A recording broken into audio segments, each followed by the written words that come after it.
Maribel, thank you. And those pictures were released just hours before the first, and a series of congressional hearings got underway looking at the potential impact of President Obama's new Cuba policy.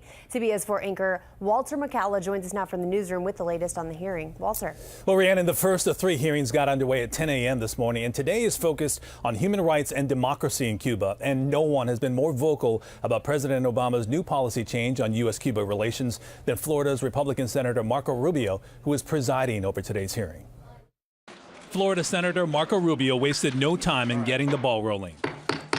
Rubio, who chairs the Senate Foreign Relations Western Hemisphere Subcommittee, hasn't been quiet about his disapproval of the negotiations between Cuba and the Obama administration. But I believe that they will not be effective at bringing about the sort of political opening on the island of Cuba that all of us desire for the Cuban people. Rubio spelled out what he's expecting from these meetings. The goal of this hearing here today is to understand these changes, to understand, first of all, how it came about, what was the process by which they was negotiated, and second, how effective could these policies be? The common theme for this week's hearing seems to be whether the Obama administration gave away too much without getting enough back from Cuba in return.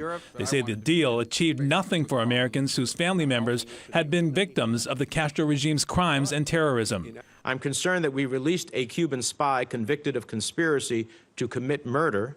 He gets to go back to Cuba, and we get no movement on the dozens of U.S. fugitives living under asylum in Cuba. Democratic Senator Barbara Boxer, on the other hand, spoke in support of ending the embargo. So rather than undermining the Castro regime, America's embargo has helped the Castros maintain authoritarian control over Cuba by restricting the free flow of information and contacts between Americans and Cuban citizens. Rubio grilled the United States head negotiator in those historic meetings with Cuba. When did you know about the policy changes being negotiated? In the 2 months that you knew about it, were you involved in the negotiations?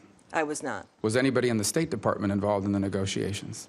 I can't speak for the Secretary of State. I know that no one in my bureau was involved. Now, today's hearing is still going on. Two more hearings are scheduled this week, one tomorrow and the other on Thursday, where the topics of immigration, ending the travel ban for Americans to Cuba, and establishing free multi-party elections for the Cuban people are all likely to come up. Live in the newsroom, Walter McCalla, CBS 4 News.